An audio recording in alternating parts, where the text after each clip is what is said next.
দেশটা আসলে একটা ট্রানজিশন পিরিয়ডের মধ্যে পড়ে গেছে। এখন দেশটা একটা বিপজ্জনক জায়গায় আছে। জিডিপি গ্রোথ হবে 26 সালে 3.3%, অর্থাৎ বাংলাদেশের ইতিহাসের সর্বনিম্ন। তো আমরা তো আমার মনে হয় দুর্ভিক্ষের দিকে চলে যাচ্ছি। আপনি তো সরকার দেশটা চালাতে পারছেন না, দেশটা তো জিম্মি করে ফেলতেছেন, দেশটা তো অন্যের হাতে তুলে দিচ্ছেন। আমন্ত্রণ জানাচ্ছি প্রিয় দর্শক, মানচিত্রের নিয়মিত আয়োজন কথোপকথনে। বাংলাদেশ আসলে কোন শক্তির হাতে এখন বন্দী, বাংলাদেশের ভাগ্য এখন এই মুহূর্তে কার হাতে, আমরা সেসব বিষয় নিয়ে একটু আলোচনা করবো।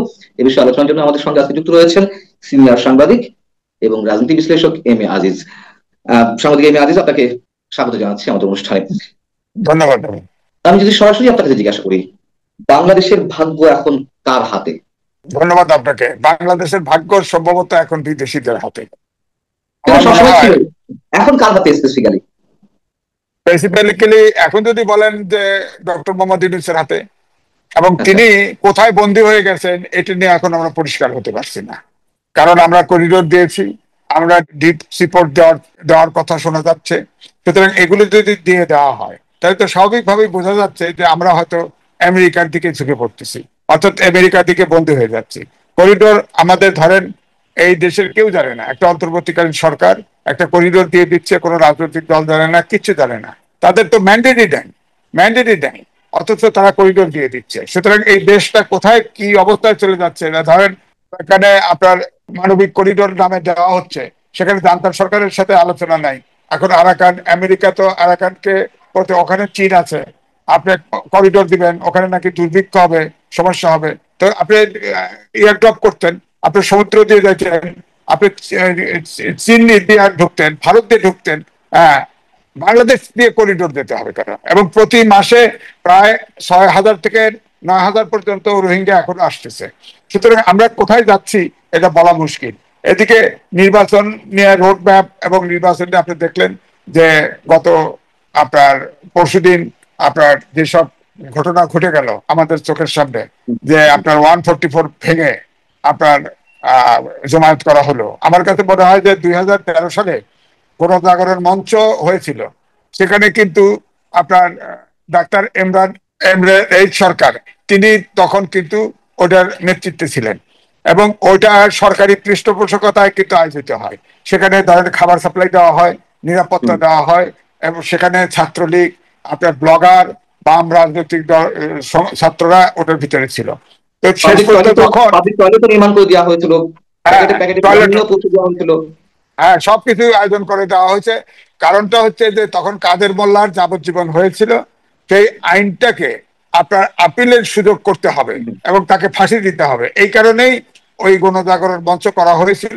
এবং এটার প্রেশার দেখিয়ে সেই আইন বদলানো হয়, আপিল করা হয়, এবং আপনার কাদের মোল্লাকে ফাঁসি দেওয়া হয়। তখন কিন্তু এই গণজাগরণ মঞ্চ এখন নাই, ইমরান সরকারেরও কোনো হদিশ নাই, সে এখন বিদেশে আছে।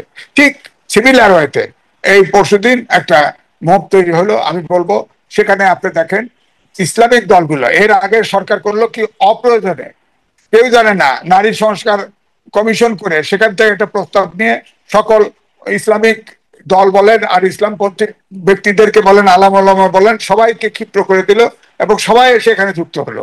এবং সেখানে দেখা গেল আনসারুল্লাহ বাংলা টিমের প্রধানও সেখানে শরিক হয়, এবং সব ইসলামিক দলগুলি, এবং সেখানে স্লোগান, পতাকা, জাতীয় সঙ্গীত প্রচারে বাধা দেওয়া হয়। এরপরে বলা হয় যে গোলাম আজমের বাংলায় আওয়ামী লীগের ঠাঁই নাই, এইসব স্লোগান দেওয়া হয়, জাতীয় সংগীত পড়তে দেওয়া হয় না। তো এই যে আমি বলবো যে সারা বিশ্ব জানলো যে এই যে মৌলবাদের উত্থান ঘটলো, তা আমরা তাহলে যাচ্ছে কোথায়? সারা দেশ তো বিশৃঙ্খল অবস্থা। এদিকে অর্থনৈতিক দিক থেকে আমরা তলানির দিকে চলে যাচ্ছি। দেখেন ওয়ার্ল্ড ব্যাংক অলরেডি ফোকাস করেছে আমাদের জিডিপি গ্রোথ হবে 26 সালে 3.3%, অর্থাৎ বাংলাদেশের ইতিহাসের সর্বনিম্ন।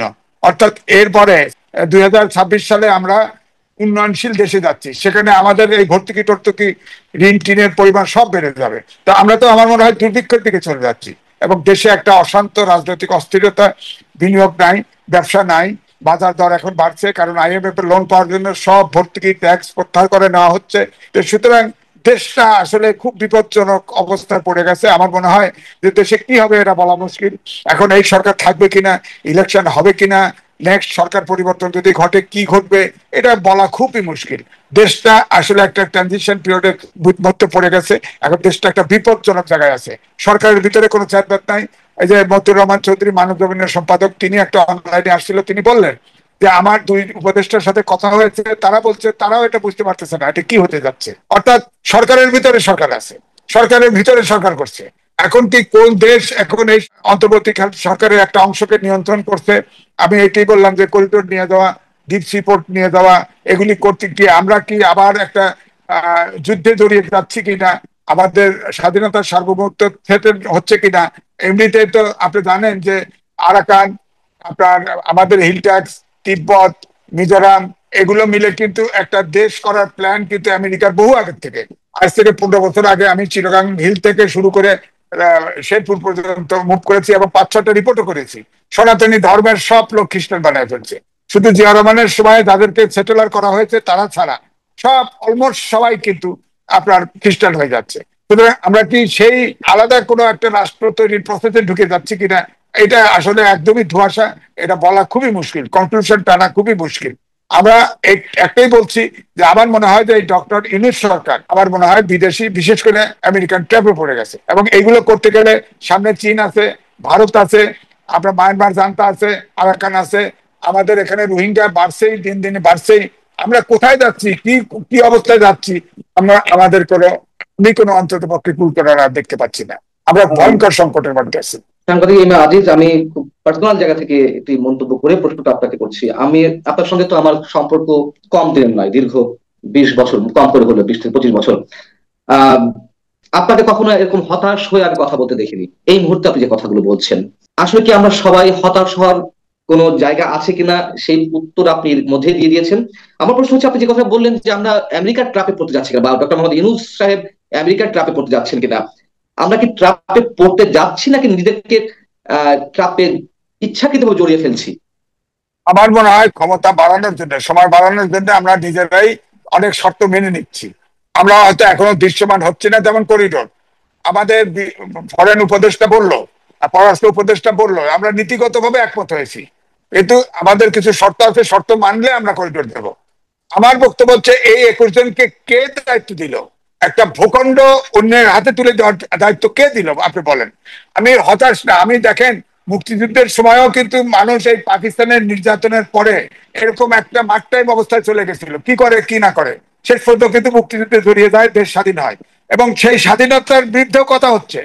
আপনি দেখেন পরশুদিনের যে সম্মেলন, সেখানে আপনি খেয়াল করে দেখেন, বললো গোলাম আজমের বাংলায় আওয়ামী লীগের ঠাঁই নাই, এইসব স্লোগান, জাতীয় সঙ্গীত পড়া যাবে না, এগুলো কি আপনার সব আপনার দেশের 71-এর। আবার আপনি দেখেন মাহফুজ আলম আপনার উপদেষ্টা, তিনি আপনার ফেসবুকে আপনার স্ট্যাটাস দিলেন, বললেন যে 71-এর গণহত্যাকারীদেরকেও তাদের অবস্থান পরিষ্কার করতে হবে, তাদেরকেও ক্ষমা চাইতে হবে।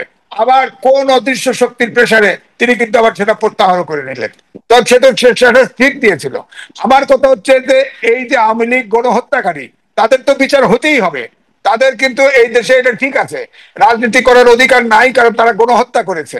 ঠিক 71 সালেও তো গণহত্যা করেছে। প্রাদেশিক সরকারের 3 জন মন্ত্রী ছিল জামাতের, তারা সিদ্ধান্ত নিয়ে পাকিস্তান সরকারকে সহযোগিতা করেছে এবং এই দেশে গণহত্যা চালিয়েছে। তাদের বিচার হবে না কেন, এই প্রশ্ন তো উঠেছে এখন। তো এখন তাহলে এত প্রশ্নের মীমাংসা এই সময় কিভাবে দিবেন? আপনি গণঅভ্যুত্থান, ফ্যাসিবাদের বিরুদ্ধে গণঅভ্যুত্থানের সব রাজনৈতিক দল জনগণ একমত হয়েছিল, এবং গত পরশুদিনের এই 144 ভেঙে আপনার এই আকস্মিক আপনার আওয়ামী লীগকে নিষিদ্ধ করার স্লোগান তুলে আপনার সেখানে সব ইসলামপন্থীরা, এই সার্জিস কি হাসরাত আব্দুল্লাহ পিছনের সামনে দেখা গেল, খুব ছাত্র দেখা গেল না, তাদের পিছনে থেকে এই যে নানান রকম সমস্যার ডালপালা এখন মেলছে, এটার সমাধানটা কোথায়? সমাধান আমি মনে করি কোনো কোরামিন দেওয়া সম্ভব। তো উনি তো ইলেকশন দিতে চাইছে, এখন রোডম্যাপ দেয় না কেন? পরিষ্কার করে নির্বাচনটা দিয়ে উনি তো পারলেন না। 9 মাস একটা ফেসিবাদের দ্বারা গণহত্যা করেছে, এ পর্যন্ত একটি মামলায় কোনো চার্জশিট দিতে পারে না এই সরকার। অভিযোগ দায়ের করেছে 3 জন মাস্টার মাইন্ড নাম দিয়ে, 3 জনের বিরুদ্ধে আপনার অভিযোগ দায়ের করেছে, কিন্তু এই 9 মাসে একটি একটি গণহত্যার মামলায় একটা চার্জশিট দিতে পারে নাই। এদের দ্বারা বিচারও সম্ভব না। অথচ তাদেরকে দিয়ে আপনি খেয়াল করেন, এদেরকে দিয়ে আমার মনে হয় এই চাপ তৈরি করা। আপনি খেয়াল করে দেখেন গরমের সময় আবার ঠিকই আপনার 144 ব্রেক করছে, আন্দোলন করছে, আবার শীতল পানি দিয়ে তাদের যাতে হিটস্ট্রোক না করে তাদের রক্ষা করছে, ঠিক ইমরান সরকারের মতো সময়। তখন যেমন নিরাপত্তা দিয়েছে, খাবার দিয়েছে, নানান ভাবে শেল্টার দিয়েছে, ঠিক এদেরকেও তাই দিয়েছে, দিয়ে প্রেশার দিয়ে তারা ভাবছে যে তারা অথচ এই ডক্টর মোহাম্মদ ইউনূস কিন্তু বলেছিল যে কোন রাজনৈতিক দলকে আপনার নিষিদ্ধ করার পরিকল্পনা সরকারের নাই। এখন এই কথা বলছে, অথচ আপনি দেখেন আইসিটি আইন কিন্তু বদল করলো, ঠিকই এখন আবার চেঞ্জ করলো। এগুলি কি, ওনার তো কথাই ঠিক রাখতেছে না। সুতরাং এই জন্য মানুষের ভিতরে অবিশ্বাস, তিনি আদৌ নির্বাচন দিবেন কিনা। আগে যেমন মাঝখানে দেখলেন প্রধান উপদেষ্টা হেঁটে গেলে, উপদেষ্টা হেঁটে গেলে পিছন থেকে বলা হতো যে আপনারা 5 বছর থাকেন, আপনারা 8 বছর থাকেন, আজীবন থাকেন। এখন কিন্তু এই আওয়াজ কমেছে, প্রতিবাদে এই আওয়াজটা কিন্তু কমেছে, আপনি খেয়াল করে দেখেন। কিন্তু নির্বাচনের ব্যাপারে সেই আগের মতো একই ভাষায় আছে, ডিসেম্বর থেকে জুন। কিন্তু রোডম্যাপ দিতে ডিসেম্বর থেকে আপনি জুন যদি নির্বাচন দিবেন, তাহলে আপনি রোডম্যাপ দেন না কেন, পরিষ্কার করেন না কেন, এই ধোঁয়াশা রাখেন কেন? আর মাঝে মাঝে এই মব জাস্টিসের করতে যান কেন? এখন এই মব জাস্টিস আপনি করলে এটা তো এক ধরনের মব জাস্টিস, যে চাপ তৈরি করে আপনি আওয়ামী লীগকে, আপনি আইনের কাঠামো, এই দেশের সবগুলো রাজনৈতিক দল আইনসম্মত ভাবে, কারণ আমরা গণতন্ত্রের দিকে যেতে চাচ্ছি, সেখানে আপনি এক্সিকিউটিভ অর্ডারে কেন তাদেরকে বাতিল করলেন? আওয়ামী লীগকে আপনি বিচার করতেন, বিচার করলে তো গণহত্যাকারী এমনিই তো নেতৃত্ব শূন্য হয়ে যেত। আপনি খেয়াল করে দেখেন, প্রেসিডিয়াম সদস্য, এক্সিকিউটিভ কমিটি মিলা, 14 দল মিলা সব সিদ্ধান্ত নিয়েছে। সুতরাং সেখানে তো দলও দায়বদ্ধ, দলের তো দায়িত্ব আছে। সুতরাং দলকে আপনি এমনিতে নিষিদ্ধ করতে পারতেন। এখন দলকে নিষিদ্ধ করা হয় নাই, তাদের অ্যাক্টিভিটিস নিষিদ্ধ করা হয়েছে। আবার দেখেন বলা হচ্ছে, আপনার সঙ্গে একটু অ্যাড করি যে জাতিসংঘের প্রতিবেদনের রেফারেন্স সবসময় দেওয়া হচ্ছে আওয়ামী লীগের যারা অপরাধী তাদের বিচারের ক্ষেত্রে। সেই জাতিসংঘ তো স্পষ্টভাবে তাদের প্রতিবেদনের শেষ প্যারায় স্পষ্টভাবে উল্লেখ করেছে কোন রাজনৈতিক দল নিষিদ্ধের ক্ষেত্রে তারা বিরোধী, এবং এটি যদি করা হয় তাহলে বহুদলীয় গণতন্ত্রের যে প্রত্যাবর্তনের একটা আশা সেটি সেটি মৃত্যু ঘটবে, একবার স্পষ্ট এভাবে লেখা ছিল ওই সুপারিশে। ওটের ব্যাপারে খালি এটাই বলে যে এটা গণহত্যা করেছে এবং শেখ হাসিনা মাস্টার মাইন্ড, তিনি এটা নির্দেশ দিয়েছে, তিনি দায়ী, এইটুকুই শুধু বলা হয়। কিন্তু শেষে বলা হয়েছে পুলিশ হত্যা, তারপর 15 তারিখ পর্যন্ত এতজন হত্যা, 5 তারিখে সরকার পালায় গেছে, 5 তারিখের পরে আর 10 দিনের হত্যার হিসেব কোথায়? হিসেব কোথায়? সেখানে তো আমরা তো দেখলাম যে প্রায় 60% থানা লুট হয়ে গেছে, অস্ত্র মানুষের হাতে, সন্ত্রাসীদের হাতে। সে অস্ত্র কোথায় গেল? অস্ত্র তো এখনো প্রায় 1.5-2 লাখ অস্ত্র বাইরে পড়ে আছে। অস্ত্র কোথায়? আপনার সরকার এই আপনার এই আন্দোলন দমানোর জন্য ছাত্রলীগ, যুবলীগের নামে অনেক অস্ত্র লাইসেন্স দিয়েছিল, সেগুলো কোথায়? প্রায় 3 লাখ 4 লাখ অস্ত্র আপনার মানুষের হাতে চলে গেছে, সেখানে এখনো অস্ত্র এখনো কিন্তু উদ্ধার হয় নাই। সুতরাং এদিকে আপনি দেখেন সবগুলো নেতা, এই বিবিসি রিপোর্ট করেছে, সবগুলো নেতা, মূল নেতা ভারতে আছে, তারা ওখান থেকে আওয়ামী লীগ পরিচালনা করছে। এখন আপনি নিষিদ্ধ করলেন, নিষিদ্ধ করলেন কি? একটা রাজনৈতিক দল নিষিদ্ধ করলেন, এখন এত বড় একটা দল আকস্মিক এক্সিকিউটিভ অর্ডারে নিষিদ্ধ করলেন। আবার বললেন যে তারা যদি কোনো গোপনেও মিটিং করে তাহলেও তাদেরকে পুলিশ এখন অ্যারেস্ট করতে পারবে। হ্যাঁ, অর্থাৎ যে কোনো কিছু অ্যাক্টিভিটিস করলেই তাদের অ্যারেস্ট। এমনকি মাস মিডিয়াতেও কোনো কথা বললে যিনি এটা লাইভ দিবে, যিনি এটা শুনবে, তাকেও গ্রেপ্তার করা হবে। এত কঠোর আইন, কঠোর ব্যবস্থা আপনি যে নিলেন, হ্যাঁ, আপনি পলিটিক্যালি মুভ করলেন না কেন? সব দলকে সাথে আলোচনা করলেন না কেন? সব দলই তো তাকে নিষিদ্ধ চেয়েছে, কিন্তু কেউ চেয়েছে আইনের মাধ্যমে।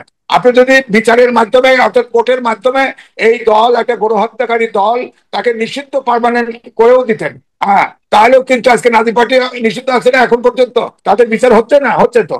তা আপনি সেটা সেই পথে না হেঁটে এক্সিকিউটিভ অর্ডারে, সেই ফেসিবাদের মতো যেমন জামাতকে এক্সিকিউটিভ অর্ডারে হঠাৎ করে পিছনের শেষের দিকে নিষিদ্ধ করে দিল, এরকম আপনি সব অ্যাক্টিভিটি বন্ধ করে দিলেন।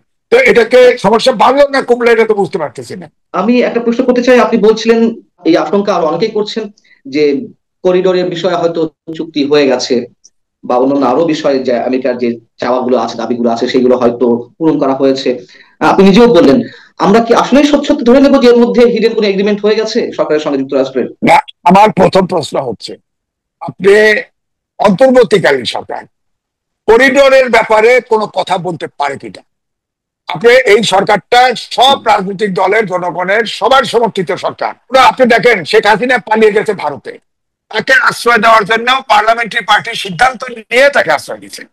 আপনি একটা অংশ দিয়ে দেন, আমাদের 3 বিঘা করিডোর ছিল না, ভারত দিছিল না 3 বিঘা করিডোর আমাদের, ওখান থেকে বাংলাদেশের ভূখণ্ডের লোকানা বাধা দিত, তো দিত না তো।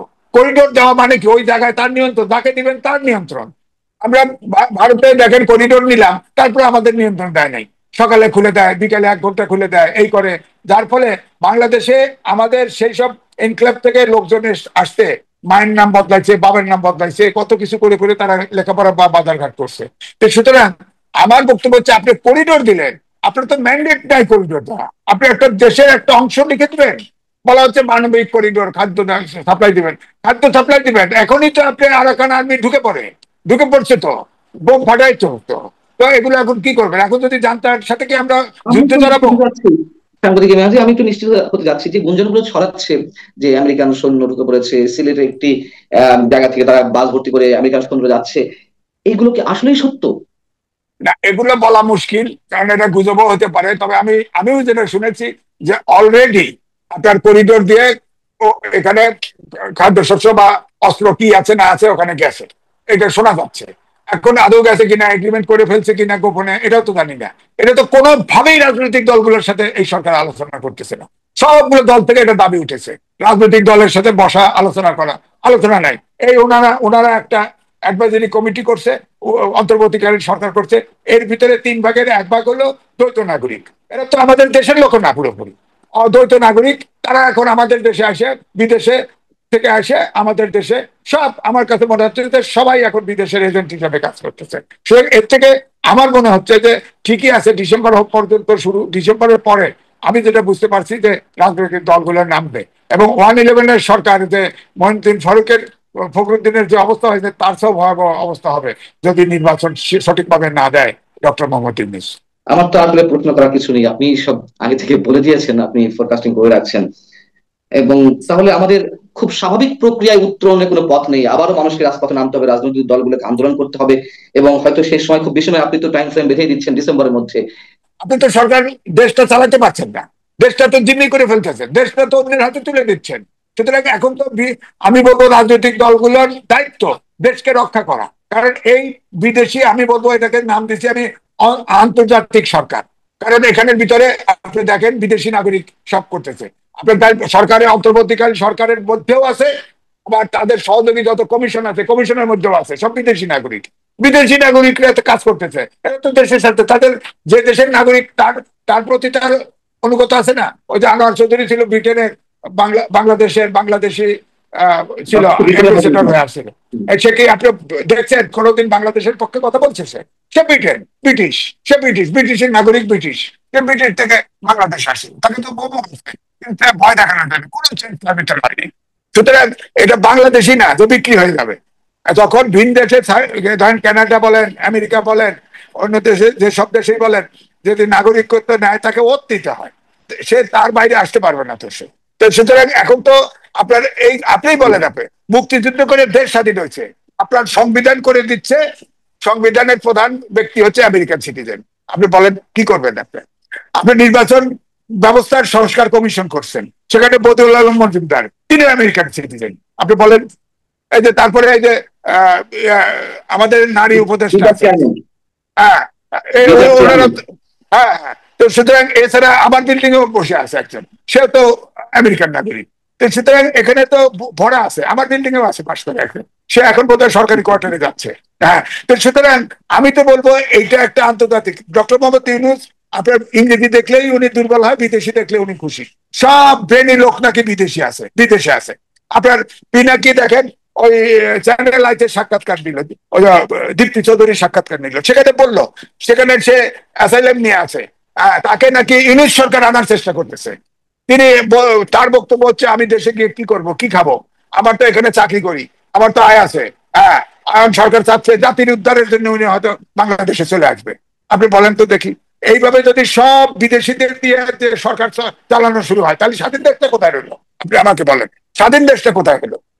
আমি শেষ করব, সাংবাদিক আজিজ, আপনার কথার পরিপ্রেক্ষিতে আসলে প্রশ্নের উত্তর খুব কম মানুষের সম্ভবত জানা আছে, আপনি যে প্রশ্নগুলো উত্তরের মধ্য দিয়ে নিজে তৈরি করলেন।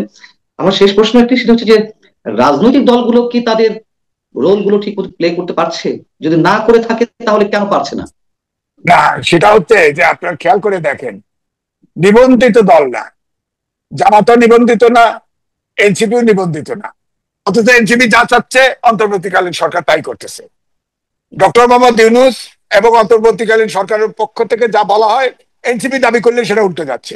এখন আপনি শিওর থাকেন যে এই যে আওয়ামী লীগকে নিষিদ্ধ করা হলো, অ্যাক্টিভিটিস নিষিদ্ধ করা হলো, এরপরে রাষ্ট্রপতিকে তাড়ানোর জন্য নামবে, আপনি দেখবেন তাড়ানোর জন্য নামবে, তারপর দেখবেন যে আওয়ামী লীগের অফিস দখল করে বসে আছে। কি করবেন আপনি?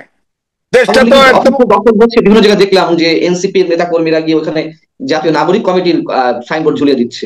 ওইটাই দখল করবে। আপনি চিন্তা করেন, অর্থাৎ সারা দেশটাই ছাত্রদেরকে ব্যবহার করতেছে। আপনি ডক্টর মোহাম্মদ ইউনূস কি একবারও বলছে ছাত্রদের, বাবারা তোমরা পড়াশোনাও করো, তোমরা দেশও চালাও? তা তো করতেছে না। এখন ছাত্ররা দেশ চালানো ব্যস্ত। আপনি চিন্তা করেন যে ক্লাস 8 থেকে মাস্টার পর্যন্ত এই ছেলেরা এখন রাষ্ট্র চালায়। প্রত্যেকটা আপনি চিন্তা করেন, প্রত্যেকটা মিনিস্ট্রিতে এই ছাত্র করে নিয়োগ দেওয়া হয়েছে এবং তারা সব অপকর্মের সাথে যুক্ত হয়ে গেছে। আপনি দেখেন, আমরা বলছি না সালমান রহমান দরবেশ, আর এক দরবেশ, আপনারা দেখেন 400 কোটি টাকা বাড়িয়ে দিয়ে পেয়ে গেছে, বিচার নেই, এগুলো বিচার হচ্ছে না। খেয়াল করেন, তারা আবার নিজেরা তদন্ত করে, নিজেরা তো একটারও বিচার হচ্ছে? এটা প্রতিনিধিগুলো লিখতেছে না, রেলওয়েতে ইন্টারমিডিয়েট পাস 3টে বসায় দিছে উপদেষ্টা করে, 3টা ছাত্র ইন্টারমিডিয়েট পাস। এখন রেলওয়ের সবকিছু ইজারা দিয়ে খাচ্ছে তারা। এই যে অ্যাডিশনাল সেক্রেটারি, সে টিকতে পারে নাই, তাদের টাপটে টিকতে পারে নাই, সে এসে সব বলে দিছে। বিচার হচ্ছে কারো একটা বলেন মিনিস্ট্রিতে যাদের দেওয়া হচ্ছে, যে ডিসি পদায়ন করছে, সবগুলো যে ডিসি পদায়নের সময় ঘুষ টুস নিচ্ছে, এসব আসছে না, আলোচনা আসছে না, বিচার হচ্ছে? একটারও বিচার হচ্ছে? একটাও তদন্ত হচ্ছে? বিদ্যুৎ লাগাই যায় না কেন? এই ছাত্রদেরকে রক্ষা, আপনি 52 সাল থেকে 24 সাল পর্যন্ত সব যত আন্দোলন হয়েছে, সব আন্দোলনের নেতৃত্ব দিচ্ছে ছাত্ররা। কিন্তু এই ছাত্ররা, কোন ছাত্র নেতা এত বিতর্কিত হয়েছে বলেন? এখন এরা হেলিকপ্টার ছাড়া চলে না, V8 গাড়ি ছাড়া চলে না, এরা খাল খনন করে কার্পেটের উপর কার্পেট বিছায়া। হ্যাঁ, কি করবেন আপনি বলেন? এখন দেশটা তো একটা অরাজক সিচুয়েশনে চলে গেছে। ছাত্ররা এখন দোকানদারও কয় যে সময় আসতেছে, পুলিশ থেকে ভয় পায় না মানুষ, হ্যাঁ, সিনিয়র থেকে ভয় পায় না, ছাত্র দেখলেই ভয় পায়। এইরকম একটা সিচুয়েশন হচ্ছে। এরে নামাও, এরে ধরো, এটা দখল করো, অমুক করো, এগুলো পরিস্থিতি তৈরি হয়ে গেছে। এই অরাজক অবস্থায় তো দেশ চলতে পারে না। আমরা শেষ করবো। আমার যে প্রশ্নটা ছিল, আপনি খানিকটা উত্তর দিয়েছেন যে সবকিছুই এনসিপি বা এই ছাত্রদের দল সবকিছু নিয়ন্ত্রণ করছে, কিন্তু বিএনপির মতন পোরখা রাজনৈতিক দলগুলো কেন এইগুলোর বিরুদ্ধে রেজিস্ট্যান্স তৈরি করতে পারছে না? অথবা পারছে না হচ্ছে কি, আমার বক্তব্য হচ্ছে, আমাদের গ্রাম দেশে বলে বিএনপি ফাটাবাসের চিপায় করছে। অর্থাৎ বিএনপি যদি মাঠে নামে, এটা ঠিক, এই সরকারের টিকা আসলেই কঠিন, তো কঠিন। কিন্তু কিন্তু কিন্তু চিপা হলো, অর্থাৎ এই সরকারকে ধাক্কা দিয়ে ফেলাই দিলে রাজনৈতিক শূন্যতা তৈরি হয়। তখন তো শূন্য জায়গায় শূন্য থাকবে না, কেউ তো এসে পড়বে তখন। তাহলে রাজনৈতিক দল বড় দল হয়ে লাভ হলো কি? আবার এখন ধরেন এই গত 25 দিনের আন্দোলনে আপনার মৌলবাদীদেরকে তো সামনে নিয়ে আসছে। এরা তো দেশের স্বাধীনতাই বিশ্বাস করে না, 71-এ বিশ্বাস করে না। আপনি কোন জায়গায় নিয়ে গেলেন দেশটা? এখন তো সংঘাত। আমি তো মনে হয় যে একটা গৃহযুদ্ধের দিকে দেশ চলে না যেতে পারে, এরকম একটা সিচুয়েশন তৈরি করে ফেলছে, সবার ভিতরে অনাস্থা, অবিশ্বাস। আমরা শেষ করবো। অনেক অনেক ধন্যবাদ সাংবাদিক আমি আজিজ, অসংখ্য ধন্যবাদ আপনার আউটস্পোকেন যেই কথাবার্তাগুলো। দর্শক, শেষ করছি, আমাদের কিছু বলার নেই। সাংবাদিক আজিজ কিছু উত্তর দিয়েছেন প্রশ্নের জায়গা থেকে, আবার তিনি নিজেও কিছু কোশ্চেন অ্যারাইজ করেছেন। আমার মনে হয় সরকারের কাছেও এই প্রশ্নগুলোর উত্তর নেই নিশ্চিত ভাবেই, তারপরে অবশ্যই আমরা উত্তর জানার অধিকার রাখি। ভালো থাকুন সবাই।